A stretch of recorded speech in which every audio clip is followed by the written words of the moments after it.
Hi, my name's Lisa Robyn Wood and I am the founder of Grip Corporate Coaching. I've been doing these little videos every week just to share some thoughts and ideas from myself and to give you a bit of an insight into me as a coach and Grip Corporate Coaching. What I wanted to talk about today is based on something I saw on my LinkedIn feed last week. And I think LinkedIn is a great place for sharing thoughts and ideas, and often you'll see the typical quotes pop up that people love to share, and some of those I find really helpful and inspiring. And one actually really stood out to me last week, which was a quote from Sun Tzu, I think is how you say their name, which was, "A leader leads by example, not by force."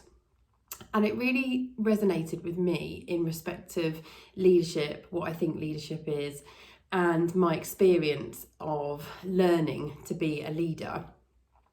Quite early on in my management career, going back, what are we on now? Probably about 10 years now, maybe a bit longer, I received some feedback from a manager at the time who very much was a supporter of mine, and therefore the feedback was to help me, but it was still painful. And that feedback was that I needed to stop and pause and think about how to bring people along the journey with me rather than dragging them along.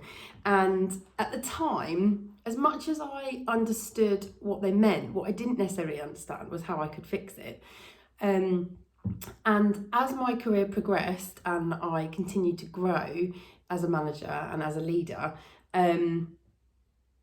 that ability to influence people and to, in many ways, attract people to follow me was always an area that I was trying to cultivate and to improve upon. And a couple of videos back, I talked about how I came across coaching and how it was at a time in my career when I was really unhappy, but I couldn't understand what was wrong and I didn't know how, more importantly, to fix it. And actually, it was at that time that I'd started to really begin to struggle with the notion of leadership and what it meant to me and how I could really be the leader that I wanted to be.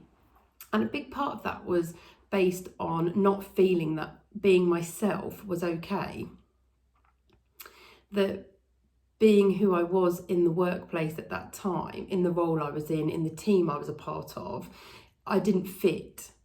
And that was what coaching really helped me to highlight, to identify. And therefore, once I understood that, I could fix it. And I had a manager, well, actually, she was a senior director at the time in that organisation, who I remember stopping me in the corridor, taking me to one side and just having a chat. And she said to me, I needed to think about the mask I wanted to wear. And that comment, it jarred then, it still jars now. And it is a comment that I'm in great conflict with, because pretending to be something to people and not being my true self is not a way I want to be. And to have a really influential senior director say that to me, I found it very difficult and I found it very confusing. And it definitely caused me to question whether I was in the right place. And unfortunately, that was a feeling that grew and grew until I could gain a better understanding of it and understanding why I found it so difficult to be able to resolve it. What I really discovered through my coaching experience when I was coached was connecting with my values, and by understanding my values and what is important to me, it really helped me to highlight what was going wrong and what I could change to improve the situation for myself. And one of those values that's really important to me is authenticity. And I think it's so crucial in strong leadership to be authentic. I think when you really understand yourself and you understand how to confidently, comfortably portray yourself, that is what attracts people to you, when they can see you being honest, when they can see you actually being vulnerable.